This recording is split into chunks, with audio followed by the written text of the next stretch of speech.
大家好，Welcome back to my channel。今天我们来说一说中国的一些特别的服务，中国的一些特色的服务，这些服务很不一样，很特别，我们也可以叫它特色，很有特色的服务，很有特点，很特别的一些服务。我们今天来看几个特别的服务。然后我们来学几个词和句子。我们先来看几个外国人很喜欢的中国的特色服务。我们先来看第一个服务。第一个服务其实它很特别，我一直以为这个服务在国外也有，但是我最近看了一个视频，一个老外他在讲这个服务，他说哇，这个服务很特别，他的国家没有。我们一起来看看这个服务在你的国家有没有呢？这个服务是什么？这个服务就是代驾服务。代驾服务，我们来看一看“驾”这个字，这个字的下面是什么？下面是一个马，对不对？是一个马，所以驾的意思是骑马或者是开车，或者是开车就是驾。你可以说我开车，也可以说我驾车。OK，所以这个驾是开车的意思，代的意思是，你自己不能开车，然后有一个人他帮你开车，他给你开车，或者是他替你开车，这个就是他带你开车，他带你开车，你不能开车，他替你开车，他给你开车，这个就是代，代驾就是有一个人给你开车的意思。什么时候你会用这个服务呢？如果你今天和老板或者是和你的客人，你们一起喝酒了，喝了很多酒，然后你喝醉了，对不对？你喝醉了以后，你不能开车了，这个时候你就需要找一个人帮你开车，找一个人给你开车，找一个人替你开车，这个人就是你的代驾，这个人带你开车，你坐在后面，你可以睡觉，然后他会开车送你回家。OK，然后有些人会说，哎，那这个代驾的这个人他怎么回去呢？他怎么回家呢？他可能需要打车回家，他可能需要坐公共汽车回家，所以这个服务，我觉得在美国或者是在欧洲，可能这个服务有点难，对不对？因为我们知道欧洲有些地方人很少，所以没有很多的公共服务，没有很多的公共汽车，没有很多的地铁，所以他们可能没有这个服务，因为这个代驾的人他需要自己回家，所以他可能不能给你这个服务。这个在中国是很普遍的服务，很多人他们喝酒喝多了，他们喝了很多酒，他们喝醉了，他们会找一个人带他们开车，找一个人替他们开车，他们睡觉，这个就叫代驾服务。怎么样，在你的国家有没有这个服务呢？这个服务是中国的一个特色服务。如果你们国家有这个服务，请在下面的评论里告诉我，OK？第二个服务也是中国的特色服务，就是按摩。按摩这个服务其实，我小的时候我用过这个服务。小的时候我的肚子不舒服，我吃饭不太好，我不太喜欢吃饭，不想吃饭，我的消化不好，消化很不好。我吃完饭以后肚子会有点难受，肚子不舒服，很难受，所以我妈妈会带我去找一个中医，找一个按摩的中医，他给我按摩肚子。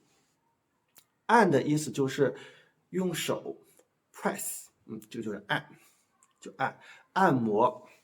按摩的时候，你都会感觉很舒服，很放松，对不对？很放松，这个就是按摩的服务。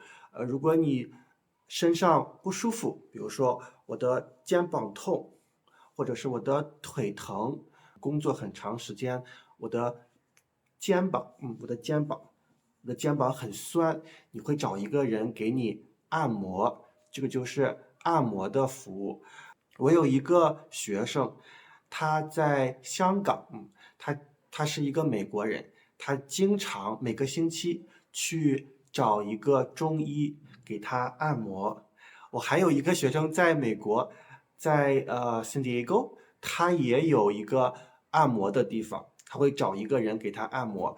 中国的按摩和泰国的按摩不太一样，中国的按摩它会按你的穴位，身上有很多穴位，它会按你的穴位，很多穴位按下去以后，你会觉得有点疼，有点酸疼，你会觉得身体很酸疼，但是按完以后，你会觉得很舒服，很轻松，这个就叫穴位按摩，它是中国的特色按摩，它和泰国的按摩不太一样，有一点点不一样。如果你们来中国旅游的时候，可以体验一下，这个按摩的服务，可以试一试。我小的时候很喜欢这个按摩服务，因为我小的时候经常消化不好，我的消化很不好，所以我小的时候我妈妈会带我去按摩，但是现在我有点害羞，我觉得别人给我按摩，我会觉得有点害羞，我不知道你们会不会害羞，有人给你按身体，你会觉得有点不好意思，你会觉得有点害羞，你们有没有这个不好意思这个害羞呢？OK，这是中国的按摩服务，还有一个特色的中医服务，就是拔罐儿，什么是拔罐儿？我们看一下这个第二个字罐，这个就叫罐。如果你想吃，你可以买一些罐头，你可以去超市买一些罐头，买一些鱼肉罐头或者是牛肉罐头，这个就是罐头。拔的意思是，你很用力，你用很大的力拉，我们有一个游戏是中国的一个很特别的游戏，我不知道你们有没有在学校里玩过。这个游戏就是拔河，河是 river，拔河，有两边有很多人，然后他们拉，你拉我，我拉你，这个就叫拔，很用力的拉，就是拔，拔河的游戏，你们有没有玩过这个游戏？拔罐就是你，用很大的力气拔这个罐子，这个就叫拔罐拔罐。我发现很多运动员，或者很多健身的人，他们喜欢拔罐，他们说拔罐以后身体很轻松，他们感觉很轻松，感觉很舒服。我不知道你们有没有体验过这个拔罐，是一个中医的特色服务。还有一个就是针灸，也是中医的一个特色服务。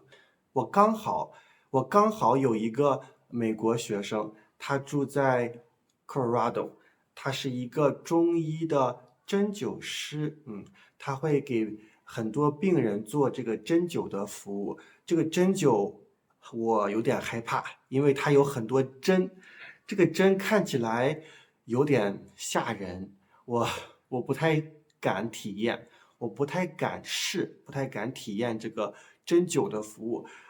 我不知道你们有没有体验过针灸呢？有没有试过针灸的服务？针灸的服务看起来很吓人，但是很多人说这个的效果，针灸的效果很不错。但是这个针我不知道，我感觉这个有点吓人，这个针很吓人，对不对？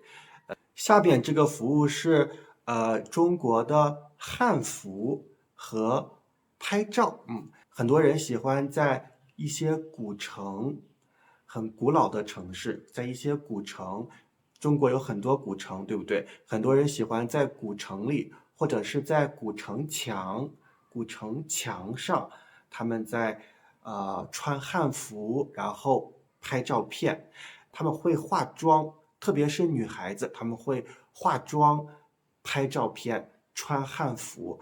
如果你们去中国的西安，西安是一个很大的城市，它离我家很近。西安有一个很古老的城墙，在这个城墙上，你们会看到很多的人，特别是女孩子，很多女孩子，她们喜欢在上面拍照片，她们穿着很漂亮的汉服，有的时候是红色的，OK，红色的汉服，然后她们化妆，然后拍照片。当然也有一些男孩，但是男孩比较少，大部分是女孩，她们喜欢穿汉服，然后化妆、拍照片。我有一个学生，他特别喜欢中国的汉服，他打算来中国的时候和我一起穿这个汉服，然后我们两个人一起拍照片。她是一个女孩子，所以我不知道我要不要试一试，因为我没有穿过汉服。可能我们一起去西安，然后穿汉服拍照片。如果我们拍了这个照片，汉服的照片，我会给大家看一看，OK，我会给你们看一看这个汉服的这个照片，怎么样，好不好看？OK，当然，如果你们来中国，我也推荐你们体验一下，OK，体验一下汉服的这个照片。最后我想跟大家说一个服务是中国的共享服务。共享是什么意思呢？共的意思是公共，我们学过公共汽车，公共的意思是 public，对不对？享的意思是什么意思？享的意思是你很喜欢做，你感觉很舒服，感觉很开心，这个就是享，它是一个 enjoy。共享的意思是这个东西你可以用，我也可以用，我们两个人都可以用，我们可以分享，我们可以一起 share，我们可以一起用这个东西，然后我们都很开心，我们都很高兴，这个就叫共享。共享服务，我们有很多共享的服务，比如说，共享自行车，你也可以叫共享单车，共享单车、共享自行车，还有很多，比如说共享的充电宝，你们有没有充电宝呢？这个就是充电宝 （power bank），充电宝，共享的充电宝在中国也是很普遍，很多地方有共享充电宝，但是其实我没有用过这个共享充电宝，但是我经常用共享单车，我经常骑这个共享单车，很方便，而且中国的共享单车有很多是共享的电车，是共享的电车，是非常便宜、非常舒服的一个、非常方便的一个服务。这个是中国的共享的服务。我今天在新闻上看到一个很特别的共享服务，这个服务叫共享儿子。我听到这个新闻感觉很吃惊，共享儿子，这是一个美国公司的服务。它的意思是，有一些老人，他们的儿子或者是女儿，他们离家很远，没有办法回家，没有办法看他们，所以这些老人他们会有一些孤独，他们会觉得很孤独，他们需要一些朋友或者是家人来聊天儿，所以他们会找这个公司，这个公司会给他们一些大学生，可能是一些年轻的人，然后让他们去和老人聊天儿，做老人的孩子，做老人的儿子或者做老人的女儿，和他们聊天儿，像朋友一样，或者是像家人一样聊天儿。这个公司它提供这个共享儿子的服务，你们觉得这个服务怎么样？